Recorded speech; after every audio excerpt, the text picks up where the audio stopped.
Hello, credit union executives. Welcome to See You on the Show, where we give you up-to-date information on how you can reduce risk, keep key talent, and take a strategic approach to your personal financial wellness.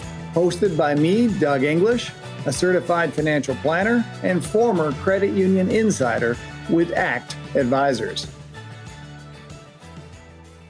My guest today is Ann Sample and Patricia Hamm from Navigate Forward. Welcome, Ann and Patty. We're delighted to have you on the show and wanted to talk a little bit about the work that Navigate Forward does, and specifically the work that you're doing with the leaders of the credit union movement. Great, Doug. We're really looking forward to that. We have worked with a few credit union leaders specifically on getting them prepared for board service, and also on thinking about their future, and usually board service is a part of that. So we're excited to talk to you today because we have found credit union leaders to be great business leaders who in general are also very humble. And so our services can be very important for those folks because they've got great capabilities, but not great comfort talking about their talents. And that's an important thing for folks to be able to do, to be able to serve on boards. Excellent. Well, tell me a little bit about Navigate Forward. What kind of work does the company do? You've already told us a little bit about how that's helping the leaders of credit unions. So just tell me broader, what does Navigate Forward do? Absolutely. Navigate Forward provides customized support to senior executives, to leaders who are either currently in career transition, planning change for their future, or seeking board service. Board readiness actually happens to be our fastest growing practice area. But what we do, Doug, is we help leaders define their future and then get there. This sounds like great content. In fact, this is going to be so good, I think we're going to need 2 podcast episodes. So today, we're going to focus on board readiness. If you think you want to have paid board roles after your leadership at the credit union is done, we're going to talk about how to get ready for those roles and what that might entail. And then in another episode, we're going to talk about how to get clear on your meaningful activities, both before and after retirement, and how perhaps this fits together with that. Anything to add to those suggested topics, Ann? No, we're really interested in talking to you, and it'll be fun because Patty's actually working with a credit union leader right now. So she's got some very recent experience she can bring, and I can talk in broad strokes about the work we do and how we get it done. Let's start out into talking about why. Why do paid board work to begin with? For the majority of our clients, it's actually the opportunity to find a way to continue to add value beyond a corporate role. Sometimes they're looking for board service while they're working. And in fact, we suggest that if somebody wants board service to be part of their portfolio of experiences after a corporate career, they really want to get started while they're working, because it can take 12 to 18 months to land your first board role, and you're a better candidate when you are working.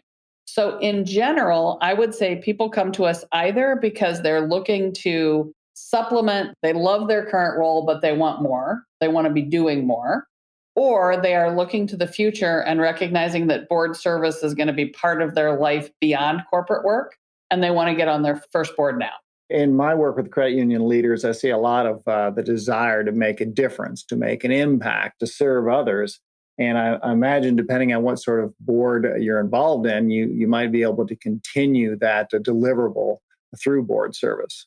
Absolutely. And in fact, it's the best reason to serve on boards. It may supplement somebody's financial planning and their earnings, but board service is never going to, if you looked at it on an hourly basis, it doesn't look like a corporate career. People are doing it to make a difference. They're doing it to work with organizations that they care about and to make sure those organizations are more successful. And so there's definitely a mission focus. So 12 to 18 months, let's just start right there. You have a general interest in board service because you're listening to this podcast. And the first thing you're learning is that you need to start doing some things a year to 2 years before you retire from the credit union to get ready. What are those things that you need to be doing? Well, I'll highlight some of them. I'm going to ask Patty to add as well, because I think she's got the recency experience here. And what I would say is it's really important to start by thinking about your availability, making sure you've got time to do the work. thinking about why you want to serve, because that's one of the things you are going to have to be able to answer for boards. And that answer needs to be clear.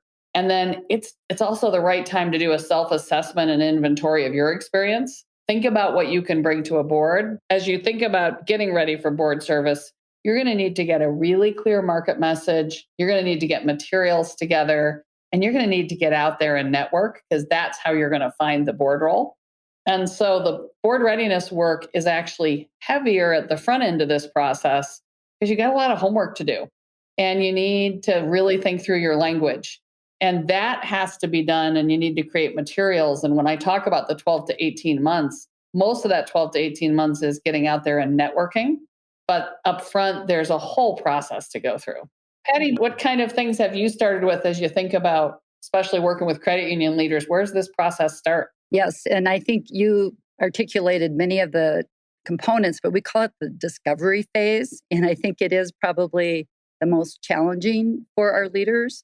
And you had mentioned earlier, Doug, that our credit union leaders are very service-oriented, community-focused. So that discovery about how do I take the work I've done with members, with the community, bring that to a board, in my experience.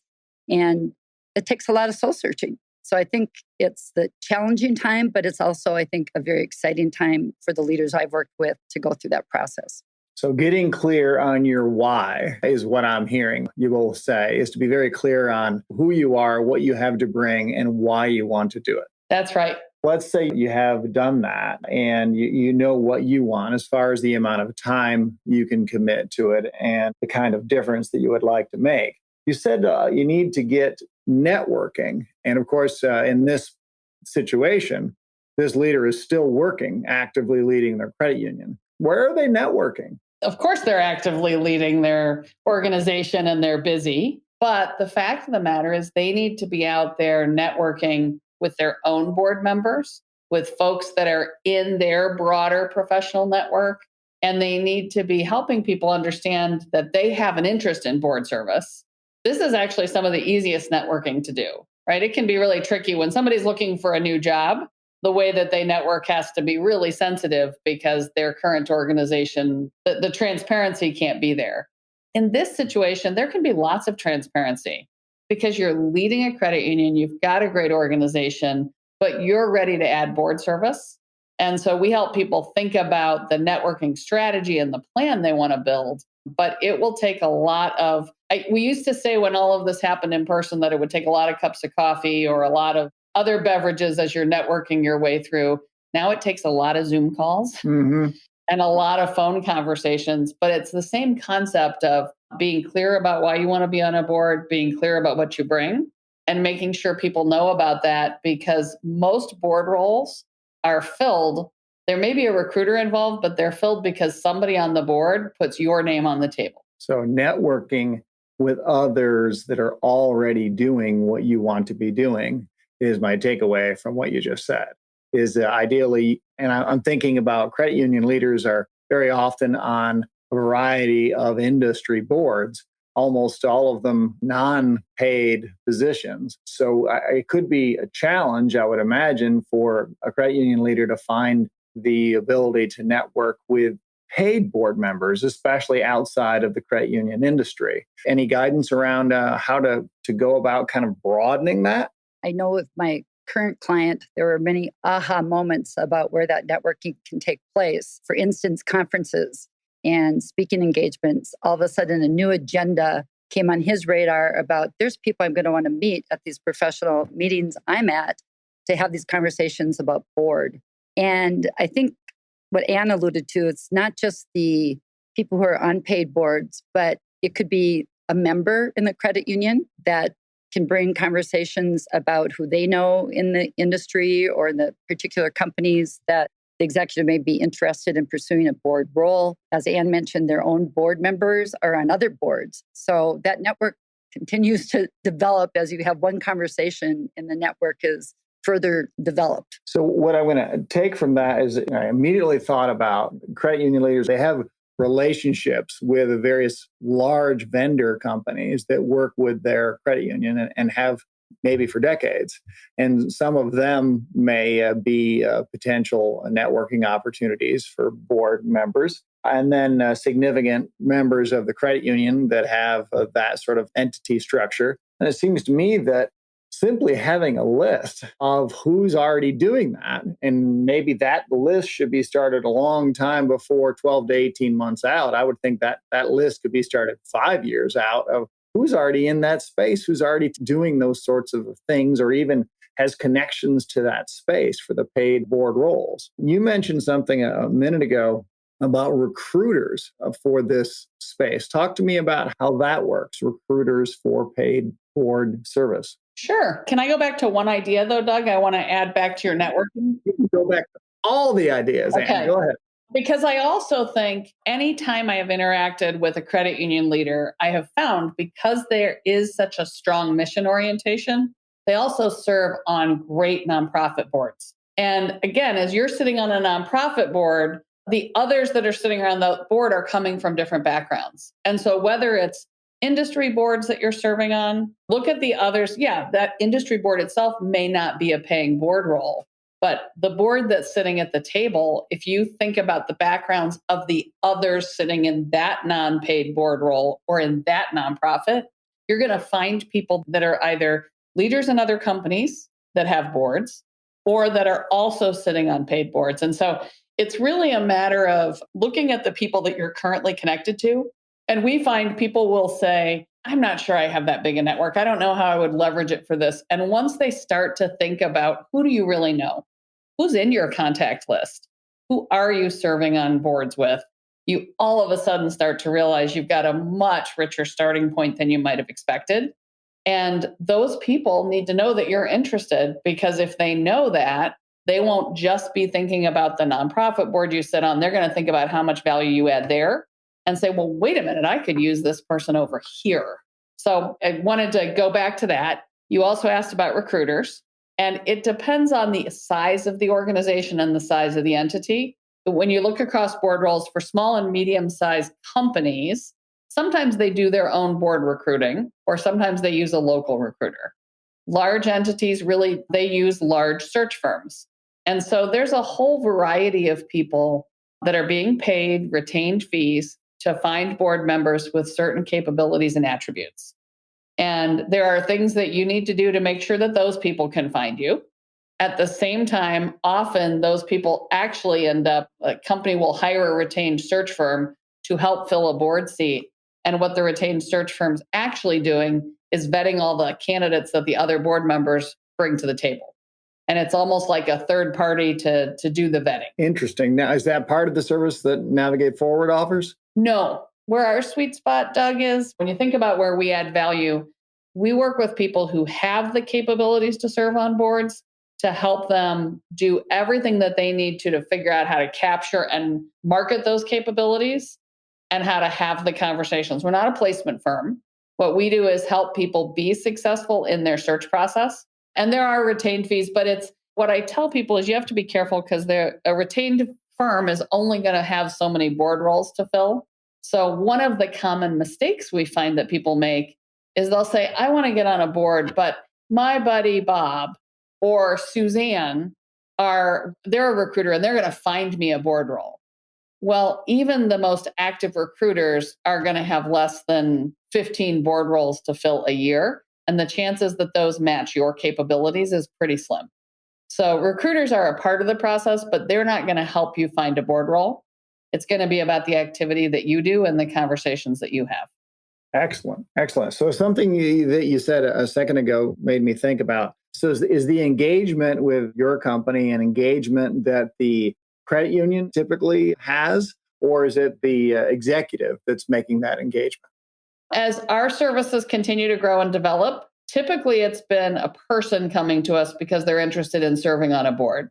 And they engage us directly and we sit solely in their corner. And that's the way we do all of our work with clients, is that we're there to support the client.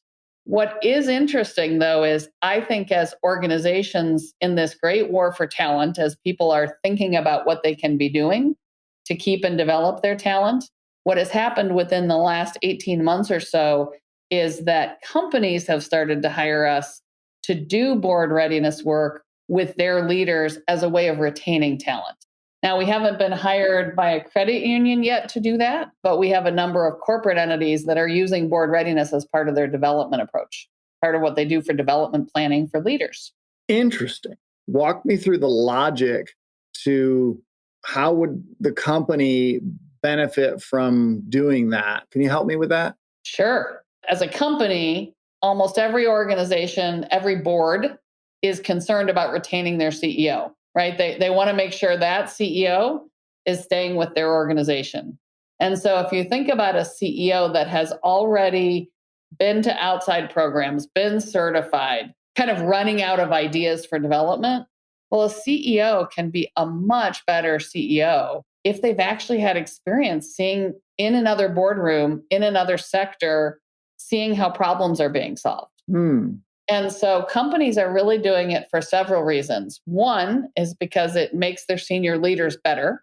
It's a new kind of development when you have been on the management side of the table in a board meeting, and all of a sudden you have to shift to the board side of the table. It's just one of those development experiences that makes you a better leader inside the organization. It's also a great way to, if somebody is at a point where they feel like they're hitting a lot of the challenges and the workload's still heavy. When people get really proficient, it's not like the number of hours at work changes, but they also aren't having the same kind of challenges. So sometimes board work is a way to actually retain somebody by helping them find new challenges and work on those challenges at the same time they're leading the organization. Does that make sense? It makes great sense. But of course, a lot of credit union leaders are very much involved in board roles with other credit union leaders for corporate boards. Sure. I know they're very much used to that, but this is maybe a leadership role outside of the industry. So do you see paid board roles coming into effect while they're still running the credit union, or does that not happen until afterwards? Oh, no, it can absolutely happen. A paid board role can take up to 300 hours a year. So that's a lot of time. Yes. You have to think about things like, how do our calendars line up? Are there any conflicts of interest? I mean, it has to be the right scenario. But at the same time, again, burnout's never been defined by how many hours a week somebody works. It's how they feel about the work that they're doing. And so this is a way to potentially add energy, excitement, new learning. And especially if you've got a leader who's doing just a great job for your organization, but you're concerned that are they getting bored? Do they need some new challenges? It can be a great way to add challenge to their plate and still maintain the leadership of the organization. Very interesting. So talk to me some more about your board readiness package and some of the other things that you help the leaders to go through to identify who they want to network with, to change their messaging on LinkedIn and other places to kind of get lined up for these roles. What are the other tactical things that they could be thinking about? Well, Patty talked about our discovery process, and that's really about getting right in your own head about why you want to do this, where you can serve, and the value that you bring. But from that activity, you need to then transition into what I sometimes describe as brand marketing for the individual, because then a person needs to get really clear about what is their narrative, what do they tell people about what kind of boards they want to serve on and what they could bring. And it needs to be a clear, crisp, concise statement. And then they have to have the materials to back it up. So the kind of work that we do with individuals and with leaders is help them get really clear on their message. We give them a place to practice it. There's nothing better than you have to get really comfortable. So if you're at those conferences that Patty talked about, where all of a sudden you're networking with people, you've got to be able to be really comfortable with that narrative. And then they're going to say, great, could you send me your board bio? So there are 3 documents that we help all of our clients create. We help them update their CV or their resume, and it's got the language and the tone is a little bit different than a work resume because it needs to feel like it represents the work you could do as a board member. We help people create the most important document, which is a board bio, because while you have to have a resume, unfortunately, nobody really reads. I mean, I chuckle because people work so hard on their resumes, and I really wonder how many times a resume has been read start to finish. A board bio is the very short picture, but very powerful picture with you as a board member in language that is different than your operational language, that highlights your governance experience, your oversight experience, your strategy. And it's the simple version of your board background. And then they're also probably going to look at your LinkedIn. And I know that there's a ton of credit union leaders that haven't touched LinkedIn. I know there is. I know it feels like a tool that people only use when they want new jobs, which is not true. It's a very powerful tool. And chances are anybody you run into at one of those sessions, the first thing they do is pick up their phone and look you up on LinkedIn. And so your LinkedIn profile also needs to represent your board search. At a very tactical level, there are also some behind the scenes settings and things that you want to have on your LinkedIn profile so that those recruiters we talked about earlier know that you're interested in looking for board roles. Because the recruiters use LinkedIn in a whole different way. And there's some very easy things you can do behind the scenes in your settings to make sure folks know you are interested. So that's super tactical, Doug. But the notion is you got to have your message, you got to have your materials, you got to be ready to use them. And going back to what you said a minute ago, as you're thinking about your network with a new filter to the board roles outcome, you should be using your LinkedIn to connect to these individuals potentially years in advance of the end of your credit union career so that you have those contacts. And as you are messaging in a different way, that message is reaching the right audience. Would that be right? That's exactly right. When you look at the LinkedIn portion of our practice, there's two pieces of it, Doug. One is getting your profile to really represent you. But the other that's more important is starting to use LinkedIn as a tool and just developing your own use of that tool so that you're using it frequently enough to create those connections. You're letting people see your thought leadership. There's kind of a bare minimum of your profile has to at least represent you. In an ideal world, spending just a few minutes a day on the tool to keep building out your network, commenting on people's posts, thinking about how you show up as a thought leader will also set you up for a board role in the future. And doing that early is smart. I think the other part that the clients have really appreciated is that we don't just develop the toolkit and the packages, but we really work with them in practicing how they're going to network, what they say during that networking, as well as if a board interview opportunity comes, we help practice that with them. So they really do gain that confidence about how succinct they're being, how clear they're being. All of us participate in making that a successful venture for them. Sounds like that's something for more content. The board interview, how to prepare for and deliver on that opportunity, but probably a little deeper than we want to go today. Let's talk a little bit about the economic incentive for these leaders. So you said already that the driver behind the activity is not the economics. It's the desire to continue making a difference, to continue to be a leader. But I'm used to seeing some of this activity. And what I'm used to seeing is what I'd call a modest incentive structure, maybe something in the $30,000 to $50,000 salary or stipend, along with a stock issuance of a similar amount with vesting over several years. Is that what you see? What sort of range do you see in the compensation? That is what we see, Doug. I would probably have gone even a little broader on the cash side because it depends on the business and their stage of development. The cash side of the compensation in somebody's first board is often something between 20 and 70,000. And I think it depends on the size of the opportunity, depends upon the individual in terms of how much equity is on the table as well. And, again, if somebody is building out a portfolio of multiple boards, that does become more meaningful. But the important thing is really getting on that first board and having that go well. And the 20 to 70,000 for the cash compensation plus equity compensation, and then you're saying 300 hours a year is the amount of time we might be talking about? Well, we tell people to prepare for that because I think oftentimes on the management side, people will only see the time that board members spend in the meetings. And so when somebody's thinking about a board role, they'll go, oh, this is easy. It's 4 meetings a year. And what they forget is most board members also serve on committees and there's prep work. And if you're meeting as a board, our 300 hours includes getting on the airplane if you have to travel for it. So we just want people to be realistic about the amount of time it could take. I would rather overestimate than underestimate because I think it allows people to be, we also want people to be picky. You're making a choice about where to spend your time. Sometimes the work we do in board readiness is helping somebody turn down their first board role because they got out there and they were networking and they're telling people about their interest. And one comes on the table quickly, but it doesn't really match the individual's long-term goals. It has to align. And so that's an important piece of the work we do as well, because we sat with the person in discovery. So we know what they said about what they want to do, and we can help remind them. And once someone decides to join a board, how long is that engagement usually for? That's an important question to ask when you're going through the board process and the vetting process of the board roles, because some boards become very long-term commitments and you almost want to understand what's your upward age limit? How long have your board members typically served?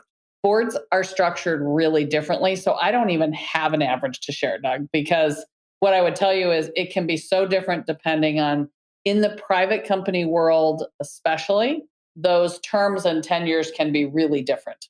And you want to understand, is this board talking to you because they're expecting that you're going to serve on the board for 10 years? Because that would be a very different kind of commitment. Now, you still always have a choice as a board member to decide how long you're going to stay involved. But you want to understand terms. You want to understand whether you're coming in the middle of a term or at the beginning, and what is the expectation. Wow.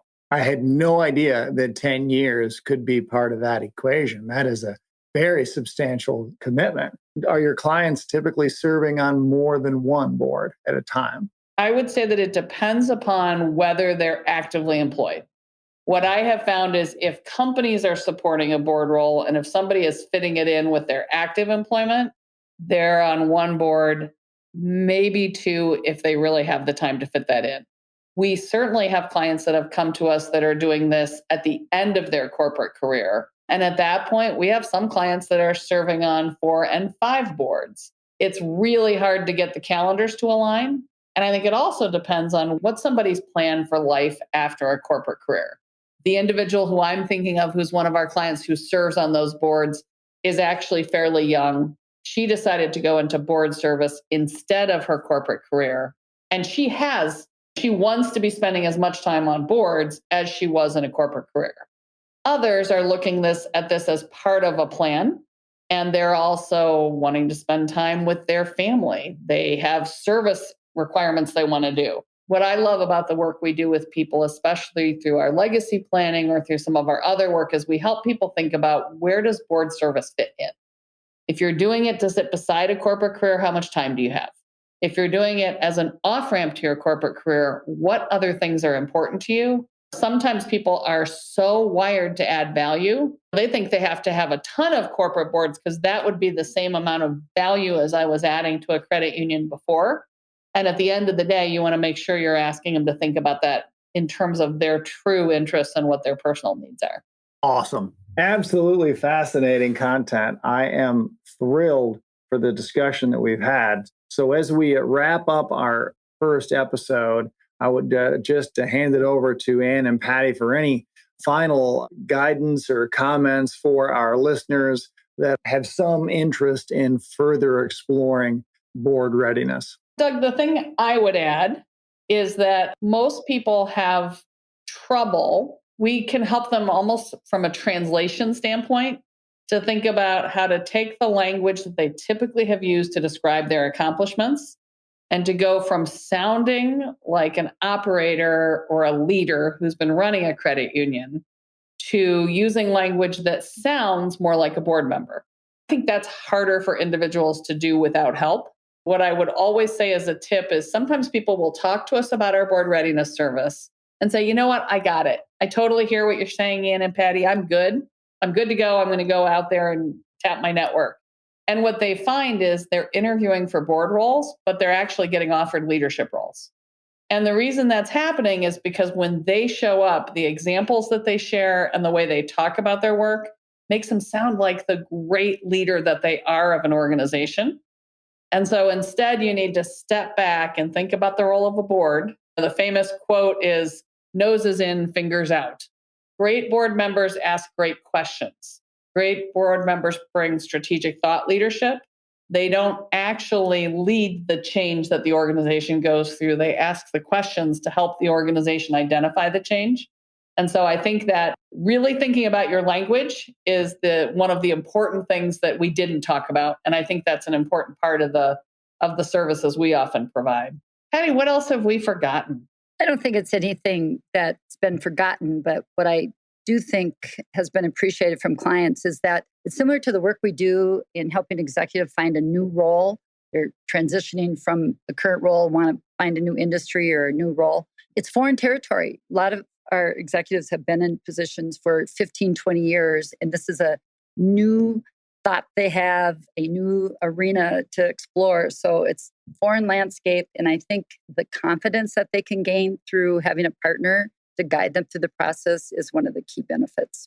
Excellent. Well, Ann and Patty, thank you so much for joining me and helping the leaders of the credit union movement to have the information they need to consider whether or not they want to be a part of a board service activity at this time or going into retirement if that's appropriate for them. So thank you very much for today's content and look forward to our next episode. As do we. As well. That's all the insider credit union knowledge we have for this episode. Are you enjoying the conversation? Be sure to subscribe and share your thoughts with other credit union leaders by leaving us a review. See you next time on See You on the Show. The opinions voiced in this material are for general information only and are not intended to provide specific advice or recommendations for any individual security. To determine which investments may be appropriate for you, consult your financial advisor prior to investing. Economic forecasts set forth may not develop as predicted. All performance referenced is historical and is no guarantee of future results. Indexes are unmanaged and cannot be invested into directly.